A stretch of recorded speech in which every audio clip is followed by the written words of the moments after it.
De onde vem esse medo que a gente tem da rejeição? Você já parou para se perguntar? E você já parou para entender se ele é um medo real, se ele é um medo legítimo, se ele é um medo que realmente te oferece perigo hoje, nos dias atuais? Então a gente pode pensar um pouco juntos aqui, de onde que vem essa sensação, esse desejo que a gente tem de que o outro nos deseje? E por que dói tanto na gente quando a gente sente que o outro não nos deseja? O que isso, aonde que isso nos coloca? É de fato aquela pessoa que eu tô vendo ali diante de mim que não me deseja, que me causa tanto pavor? Ou é aquilo que eu enxergo naquela pessoa? É quem eu enxergo ali naquela pessoa, por isso que traz um impacto emocional tão grande na gente, né? A primeira grande rejeição que a gente sofre é quando a gente se desconecta desse todo, quando a gente ainda não existe enquanto indivíduo, e aí um tanto de energia vai sair dali para começar a construção da vida, quando o óvulo encontra o espermatozoide. Então a gente tem a primeira e a maior grande ruptura, né? Nós, seres humanos, tanto é que teve Santo Agostinho, ele disse assim, que o ser humano tem um vazio do tamanho de Deus. E ele está falando justamente isso por causa desse buraco que a gente sente dentro de nós, porque um dia a gente era oceano e a gente precisou se transformar em gota para poder experienciar isso aqui. Depois, a gente vai para a barriga da nossa mãe.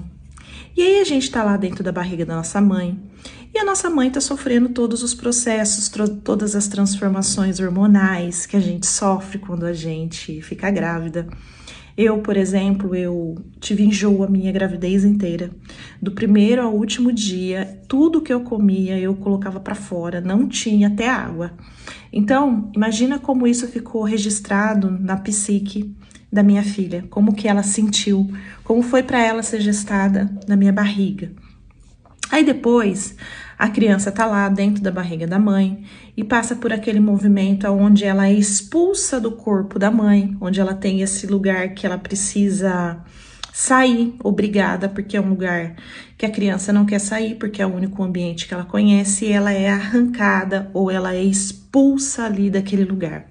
Então aí a gente já começa a observar que a gente tem uma primeira grande ruptura, depois a gente tem o ambiente do corpo materno, depois a gente tem essa expulsão para fora da barriga da mãe, depois quando a gente começa a mamar no peito, a mãe vai tirar a gente do peito, porque chega a hora que a gente não precisa mais mamar, que a gente precisa continuar, precisa se alimentar de coisas sólidas. Então a gente tem outro grande movimento aqui, que a criança se sente muito rejeitada, se sente muito excluída. Depois ela vai ter que ir para a escola, depois ela vai ter problema com os amiguinhos na questão da inclusão, vai se sentir rejeitada, vai se sentir não pertencente. Quando a gente vai olhando ao longo da vida, todos os nossos movimentos de conclusão de ciclo para início de outro, a gente vai passar por esse sentimento de se sentir excluído, de sentir que você está saindo de um ambiente que te é conhecido, mesmo que seja doloroso, e se vendo obrigado a ir para o novo, esse novo que nos assusta tanto, que a gente entra nesse novo, com essa sensação de rejeição, com essa coisa de aonde eu tô, por que eu tô aqui. Então, se você for observar, a nossa vida, ela é uma sucessão interminável de começos e fins, de começos e fins. O nosso grande começo é quando a gente é fecundado, e o nosso grande fim para o nosso ego é quando a gente morre. E aí todo o nosso movimento durante a vida, quando a gente fica muito preso a um ego infantilizado, a gente vai fugir da morte. E o que significa fugir da morte? Significa estar num lugar seguro e confortável. E para a gente estar num lugar seguro e confortável, a gente tem que estar junto daqueles que nos são parecidos, junto daqueles que nos são familiar, em ambientes que nos são familiares, porque isso nos traz a sensação de pertencimento. A gente nasce com essa informação aqui no nosso cérebro mais instintivo. Para sobreviver, você precisa pertencer. Imagina os nossos ancestrais lá na savana, e se eles fossem viver cada um por si, eles teriam morrido, né? Então a gente nasce, é um mecanismo de sobrevivência do ser humano, por isso que a gente chegou até aqui, porque o ser humano aprendeu a viver em comunidade. E para isso a gente tinha que vir com alguma coisa que nos informasse, você precisa viver em comunidade, você precisa pertencer. Então a gente vem com essa informação aqui atrás e continua vindo com ela até hoje. A questão é que quando a gente vai amadurecendo e a gente vai crescendo, a gente vai passando pelos nossos processos, a gente precisa ir se desfazendo dessa necessidade onde eu só posso viver se eu pertencer. E para pertencer, eu tenho que atender o desejo do outro e me comportar como as pessoas esperam à minha volta. Então, quando a gente não entende que a gente pertence, independentemente do que a gente fizer, e que hoje a gente pode ter os nossos sonhos, a gente pode ter os nossos desejos e a gente pode fazer um pouco diferente do nosso clã. A gente pode seguir. Cada vez que a gente quiser se afastar da maneira como o nosso clã viveu, a gente vai provar esse sentimento de rejeição. Cada vez que a gente tiver que se expor e tiver que lidar com a crítica do outro, porque é uma exclusão o que o outro faz com você quando ele te critica na sua cabeça infantil. Lembra, lá na savana, se você cometesse algum erro, as pessoas elas iam te olhar, elas iam te colocar fora. E aí o que ia acontecer com você? Você ia morrer. Então a gente tem introjetado dentro da gente que pra gente pertencer, a gente precisa pensar igual, a gente precisa fazer igual, a gente precisa do consenso. É por isso que a gente é tão manipulado pelo medo. Quando as pessoas manipulam a gente pelo medo, elas estão entrando nessa parte mais instintiva nossa aqui. Elas estão dizendo assim, olha, se você não fizer como todo mundo, você não vai pertencer. E se você não pertencer, você vai morrer. Essa resposta que a gente tem, ela é muito rápida, ela é muito inconsciente. Por isso que a gente vai procurar se moldar e vai procurar fazer de acordo com o que a sociedade espera, de acordo com o que o meio espera, de acordo com o que o clã espera. Por isso que a gente vai ter tanta dificuldade de sustentar o nosso desejo, de sustentar aquilo que a gente acredita e ter coragem de falar isso e lidar com a crítica, porque lidar com a crítica é lidar com a exclusão, com a rejeição. Então, em última instância, a gente percebe que esse sentimento de rejeição, ele é o contraponto do sentimento de pertencimento. Eu tenho uma informação aqui onde eu preciso pertencer para sobreviver e do outro lado a sombra disso é que eu não posso ser rejeitado porque senão eu morro. Percebam que é uma informação que está aqui no nosso inconsciente, mas que foi um mecanismo de sobrevivência para a gente. A gente precisou ter introjetado essa informação para que a gente conseguisse sobreviver como raça, como humanidade. Só que hoje aqui, o que a gente tem que fazer como adulto? A gente precisa ir para a vida. E a única coisa que dá pra gente fazer, gente, é lidar com o real. Se as pessoas não gostarem de mim, se as pessoas não concordarem comigo, tudo bem. Talvez isso gere algum desconforto em mim, talvez isso me deixe um pouco preocupado, um pouco preocupada, mas vai passar. Isso não vai me destruir. Porque a informação que a gente tem aqui é o quê? Que quando alguém discorda de mim, ou quando eu não consigo ser inserida naquele lugar, eu vou ser exposta, eu vou ser retirada do meu meio, e aí eu vou ser destruída, porque um dia isso foi verdade, né? Lá nos nossos ancestrais. Diferente de hoje. É a mesma coisa quando a gente tá na barriga da mãe. Se a mãe rejeitar a gente, o que ela vai fazer? Ela vai fazer um aborto. Então, neste momento, de fato, a rejeição ela é perigosa e ela me coloca em contato com a morte. Só que hoje, como adultos, ser rejeitado significa simplesmente que eu tenho um ponto de vista, eu tenho um jeito de ser, eu sou uma pessoa e alguém pode ou não gostar. E eu garanto para vocês, gente, a gente vai encontrar muitas pessoas ao longo da nossa vida que não vão gostar do jeito que a gente é, do jeito que a gente fala, que não vão gostar daquilo que eles veem. Uns vão achar você bonito, outros vão te achar feio, uns vão te achar legal, outros vão te achar chato. Faz parte da dinâmica da vida. A questão é o impacto que eu deixo que isso faça em mim. As pessoas, elas têm que ter o direito de não gostar de você.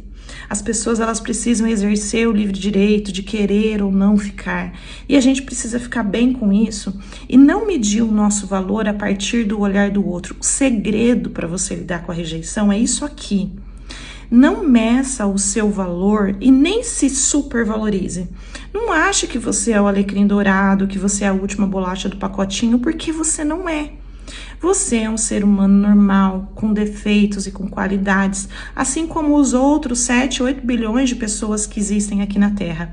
Ninguém é perfeito, ninguém é insubstituível. A gente é insubstituível para aquelas pessoas que nos amam, para aquelas pessoas que nós amamos, mas a gente é uma pessoa normal. Se você morreu hoje, vai ter aquela pessoa que vai sentir saudade de você ao longo de toda a vida, mas as pessoas nem vão se lembrar, vez por outra vão falar assim, nossa, lembra da Maura? Nossa, lembra do fulano? A vida vai seguir. Então, assim, esse lugar que a gente quer ocupar, tão importante, aonde o outro vai morrer, porque se você morrer, é a pura fantasia do ego. Então, a gente precisa entender aqui, a chave do negócio é não olhar o nosso valor a partir da aceitação ou da rejeição do outro. Porque se a gente for olhar o nosso valor a partir da aceitação do outro, a gente vai se supervalorizar. Nossa, fulano me ama, nossa, fulano me quer, nossa, fulano falou isso de mim, nossa, fulano falou aquilo de mim, a fulana falou não sei o quê. Então a gente vai se ver maior do que a gente é. Se a gente for se olhar pelos olhos de uma pessoa que nos critica, que escolhe não ficar, que não gosta do jeito, que não concorda com o trabalho, a gente vai se ver menos do que a gente é. Só tem um jeito da gente se ver como a gente é. É se olhando a partir dos nossos próprios olhos, é entendendo que a gente vai falhar, que a gente vai errar, que vai ter gente que vai chegar, vai ter gente que vai partir, tem gente que vai escolher ficar, tem gente que vai escolher não ficar, e que nisso tudo tem uma coisa que está acontecendo, que é chamado vida. A vida, ela é assim, ela é feita de ciclos. Então, uma hora eu tô aqui, outra hora eu tô lá, uma hora os meus amigos estão mais próximos, outra hora eles estão mais distantes, e a gente não pode medir o nosso valor por causa desse movimento aqui. Senão a gente está sempre se medindo assim, exclusão, inclusão, exclusão, inclusão. Se eu estou exclusa, eu me sinto rejeitada. Se eu estou incluída, eu me sinto bem. Percebe que esse poder está sempre dado na mão do outro. Nunca está em você pelo que você é. A gente precisa se olhar e falar, o outro tem o direito de não gostar de mim, mas isso não vai me destruir. O impacto que eu tenho, a sensação que eu tenho quando alguém não gosta de mim, quando eu estou infantilizado, é que isso vai me destruir. É aquele movimento lá de quando eu estava dentro da barriga da mãe, que se a mamãe fizesse, se a mamãe me rejeitasse, ela poderia fazer um aborto. É aquele movimento quando eu nasço na fantasia de que todo mundo gosta de mim porque eu preciso do cuidado do outro, e isso me deixa extremamente angustiado se eu acredito que alguém pode ou não gostar de mim. Então o nosso inconsciente vai lá e fala assim, todo mundo gosta de você, você é aceito por todo mundo. É um recurso do inconsciente para que a gente sobreviva à angústia do negócio que chama angústia da aniquilação. Que depois, na medida que a gente vai crescendo, a gente vai percebendo, o coleguinha ali da escola não gosta de mim. Nossa, eu não sou o neto preferido da vovó. Eu não sou o filho preferido da mamãe. Isso vai nos colocando em contato com esse real. Não é todo mundo que vai gostar de você. Só que isso não vai te levar para a destruição. O que eu posso dizer para você é que a vida, ela está acontecendo e ela tem as dinâmicas dela. Nem todo mundo vai gostar de você, nem todo mundo vai te odiar. Só não se veja pelos olhos do outro. Se veja através dos teus próprios olhos, e quando você estiver com muito medo de fazer alguma coisa, já saiba que é por lá que você tem que ir. Você está sentindo muito medo, porque ali é aquele lugar onde você vai atravessar, vai te levar para um nível maior. E quando a gente observa mais no profundo, o medo da rejeição é o que trava o nosso caminho. Então, quando a gente tem dificuldade de ir para algum lugar, é porque a gente está querendo segurança. Quando a gente precisa de coragem para passar naquele negócio. Mas o que tem por trás disso aqui? Eu tenho medo de me sentir rejeitado nesse novo ciclo que eu vou. Então, eu quero garantias ou eu quero me sentir seguro. E aí você fica travado com a sensação que a tua vida está parada, mas não é porque a vida está parada, é porque você não está conseguindo atravessar aquela ponte, aquele lugar, porque o medo da rejeição tá te parando. É isso, eu espero que você tenha entendido, né, que eu tenha conseguido ser clara, na verdade. Eu sei que é um assunto um pouco complexo e eu quis trazer para você várias maneiras de ver a rejeição, pra gente não ficar só parado ali naquele movimento de falar, eu me sinto rejeitado por culpa da minha mãe, né? Pra gente abrir um pouco os nossos horizontes e enxergar a vida um pouco mais de cima, um pouco mais do alto, porque senão a gente fica muito infantil, a gente fica muito chorão e muito mimizento diante da vida. E a vida tá acontecendo e tá chamando a gente a todo minuto pra gente poder fazer essa troca com ela. A gente dá e a gente recebe. Se a gente não se abre para isso, para lidar com esse medo nosso da rejeição, a vida ela fica parada. Mas não é porque ela não quer acontecer para você, é porque você tá com medo dela. É isso, um beijo para você e até a próxima.